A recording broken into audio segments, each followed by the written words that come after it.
بسم اللہ الرحمن الرحیم۔ میانہ روی، اعتدال رسول صلی اللہ علیہ وسلم کی شان۔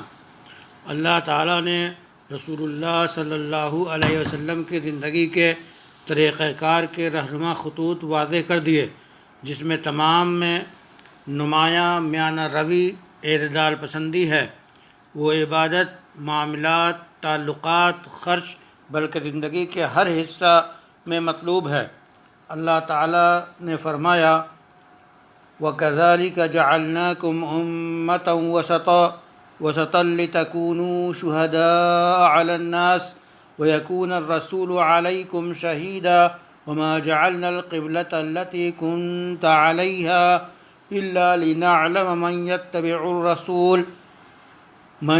يتبع الرسول ممن ينقلب على عقبيه وإن كانت لكبيرة إلا على الذين هدى الله وما كان الله ليضيع إيمانكم إن الله بالناس لرؤوف رحيم۔ سورہ بقرہ آیت نمبر 143۔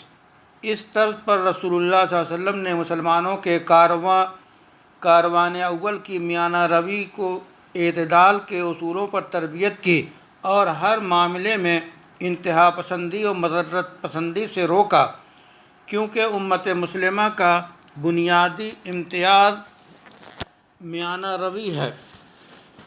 اس میانہ روی کو رسول اللہ صلی اللہ علیہ وسلم لوگوں میں عام کرتے اور اسی کی دعوت دیتے، اور اپنے گھرانے میں بھی اسی کو ترجیحات میں شامل کرتے، تاکہ گھرانے کی تربیت میانہ روی اعتدال پسندی کے مطابق ہو سکے۔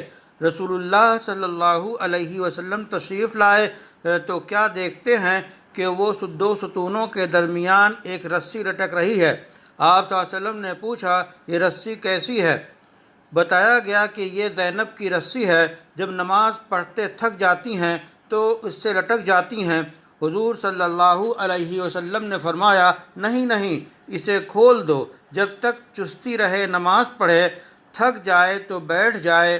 بخاری کی روایت ہے۔ طریقہ کار کو متوازن و معتدل بنانے کی یہ بڑی روشن اور واضح روشنی ہے۔ جو راہ اعتدال سے منحرف ہو اس کے لیے مفید ہے۔ رسول اللہ صلی اللہ علیہ وسلم مسجد میں تشریف لائے تو دیکھا کہ آپ صلی اللہ علیہ وسلم کی صاحبزادی زینب دو ستونوں کے درمیان ایک رسی باندھے ہیں، تاکہ شب بیداری کے وقت سستی چھا جائے تو رسی پکڑ لیں۔ رسول اللہ صلی اللہ علیہ وسلم نے رسی کھولنے کا حکم دیا اور اعتدال پسندی کی تلقین کی۔ جب تک نشاط رہے عبادت کرے، نفس کی طاقت سے زیادہ وزن نہ رکھے۔ کھانے اور بولنے سے روزہ۔ عدم اعتدال و توازن کا ایک منظر سامنے آیا، جس کا مشاہدہ رسول اللہ صلی اللہ علیہ وسلم نے خطبہ کے دوران کیا۔ آپ صلی اللہ علیہ وسلم نے دیکھا کہ ایک صاحب کھڑے ہیں، ان کے بارے میں آپ صلی اللہ علیہ وسلم نے پوچھا۔ بتایا گیا کہ یہ ابو اسرائیل ہیں، کھڑے رہنے، نہ بیٹھنے، سایہ میں نہ رہنے، بات نہ کرنے اور روزہ رکھنے کی نظر مانی ہے۔ رسول اللہ صلی اللہ علیہ وسلم کا ارشاد ہوا، انہیں حکم کرو سایہ میں رہیں، بیٹھیں اور روزہ پورا کریں۔ بخاری کی روایت ہے۔ رسول اللہ صلی اللہ علیہ وسلم کی بعثت عبادت کے ذریعہ نفس کو عذاب دینے کے لیے نہیں ہوئی، بلکہ اس طرح کی بے راہ روی سے آپ صلی اللہ علیہ وسلم نے شدت سے منع کیا ہے۔ اللہ نہیں اکتاتے مگر تم ہی اکتا جاؤ۔ رسول اللہ صلی اللہ علیہ وسلم اپنے ماننے والوں کی تربیت فرماتے، فرائض ادا کرنے کی تاکید فرماتے اور فرائض کی تکمیل کے لیے حسب استطاعت نفلوں کی تلقین کرتے، اور وسعت سے زیادہ انسان کا کام بوجھ نہ ڈالنے کی ترغیب دیتے، مبادا اکتا جائے اور بالکل چھوڑ دے۔ ام المومنین سیدہ عائشہ رضی اللہ تعالی عنہا کہتی ہیں کہ نبی اکرم صلی اللہ علیہ وسلم تشریف لائے اور ان کے پاس ایک خاتون تھیں۔ رسول اللہ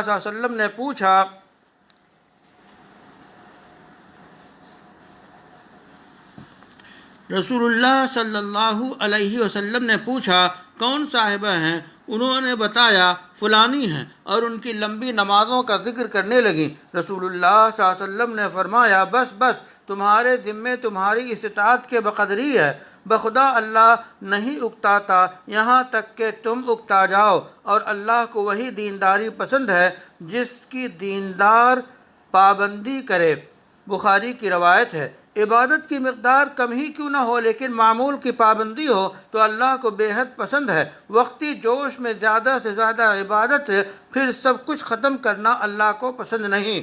کمزور ضرورت مند کی رعایت۔ رسول اللہ صلی اللہ علیہ وسلم صحابہ کو امامت کے آداب سکھاتے اور بتاتے کہ لمبی نماز نہ پڑھاؤ جس کا تحمل بیمار اور ضرورت مند نہ کر سکے، اور اتنی مختصر نماز نہ ہو کہ نمازیوں کو جلد بازی سے فائدہ پہنچے، بلکہ اعتدال و توازن اور میانہ روی کا خیال رکھے۔ رسول اللہ صلی اللہ علیہ وسلم کے خادم سیدنا انس رضی اللہ تعالیٰ عنہ کی نماز اور اس کی موزونیت کا نقشہ کھینچتے ہوئے بتاتے ہیں کہ میں نے جو نماز مختصر اور مکمل رسول اللہ صلی اللہ علیہ وسلم کے پیچھے پڑھی وہ کسی امام کے پیچھے نہ پڑھی۔ رسول اللہ صلی اللہ علیہ وسلم اگر بچے کے رونے کی آواز سنتے تو اس اندیشے سے کہ اس کی ماں کو دقت نہ ہو نماز مختصر کر دیتے۔ بخاری مسلم نے روایت کی۔ اسی قبیل سے آپ صلی اللہ علیہ وسلم کی معاذ ابن جبل پر نکیر ہے۔ وہ امام تھے اور لمبی نماز پڑھاتے۔ ایک نمازی نماز توڑ کر تنہا نماز پڑھ کر رسول اللہ صلی اللہ علیہ وسلم کی خدمت میں حاضر ہو گئے اور معاذ رضی اللہ تعالیٰ عنہ کی شکایت کی کہ وہ بہت لمبی نماز پڑھاتے ہیں۔ جب معاذ آئے تو نبی برحق صلی اللہ علیہ وسلم نے فرمایا معاذ تم لوگوں کو فتنہ میں مبتلا کرتے ہو، تمہاری لمبی نماز کی وجہ سے لوگ نماز کی طرف راغب نہ ہوں گے۔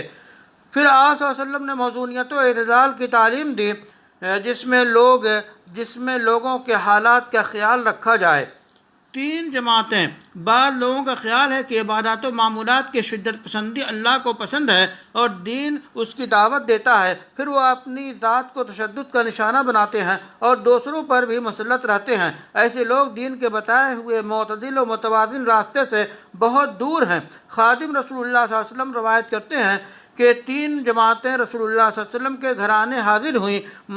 مقصد نبی اکرم صلی اللہ علیہ وسلم کی عبادت کے بارے میں معلومات حاصل کرنا تھا۔ جب گھر والوں نے بتایا تو ایسا لگا کہ پوچھنے والوں نے آپ صلی اللہ علیہ وسلم کی عبادت کی مقدار کو کم خیال کیا اور کہنے لگے ہمارا آپ صلی اللہ علیہ وسلم کے مقابلے میں کیا شمار۔ آپ صلی اللہ علیہ وسلم کی اگلی پچھلی چوک بھی معاف کر دی گئی۔ ان میں سے ایک نے کہا اب تو میں پوری رات ہمیشہ نماز میں گزاروں گا۔ دوسرے نے کہا میں ہمیشہ روزہ رکھوں گا۔ تیسرے نے کہا میں عورتوں سے کنارہ کش رہوں گا، شادی بالکل نہ کروں گا۔ رسول اللہ صلی اللہ علیہ وسلم تشریف لائے اور ان سے لوگوں نے پوچھا آپ لوگوں نے ایسی ایسی باتیں کہی ہیں، بخدا میں اللہ سے تم سے زیادہ ڈرتا ہوں اور تم سے زیادہ پرہیزگار ہوں، اس کے باوجود میں روزہ بھی رکھتا ہوں اور نہیں بھی رکھتا ہوں، نماز بھی پڑھتا ہوں اور سوتا بھی ہوں، اور عورتوں سے میں نے نکاح بھی کیا ہے، جو میرے طریقے سے اعراض کرے وہ ہم میں سے نہیں۔ بخاری کی روایت ہے۔ ہر نسل و ہر سماج میں انسانیت کے کچھ نمونے تاریخ دہراتے ہیں، راہ اعتدال سے بھٹک جاتے ہیں اور خود کو سیدھی راہ پر دوسروں کو غلطی پر سمجھتے ہیں۔ جب راہ اعتدال سے دوری کا مقدار ناپنے کی کسوٹی نہ ہو تو غلو و انتہا اور انجانہ پن بڑھتے بڑھتے اس مقام تک پہنچ جاتا ہے جہاں سے اعتدال تک واپسی دشوار ہو جاتی ہے۔ اسی لیے رسول اکرم صلی اللہ علیہ وسلم کی ذات گرامی اعتدال و غلو میں فرق کی کسوٹی تھی۔ اس لیے جب رسول اللہ صلی اللہ علیہ وسلم نے بے اعتدالی کے شکار لوگوں سے ملاقات کی تو سب سے پہلی بات یہ فرمائی کہ میں اللہ سے تم سے زیادہ ڈرنے والا ہوں، تاکہ کسی کو یہ گمان نہ ہو کہ وہ زیادہ پرہیزگار رہے اور اللہ سے زیادہ قریب ہے۔ پھر ان کی اصلاح کی اور سیدھی راہ دکھائی، اعتدال کا معیار بتایا۔ صلی اللہ علی النبی الکریم وعلی آلہ وصحبہ اجمعین۔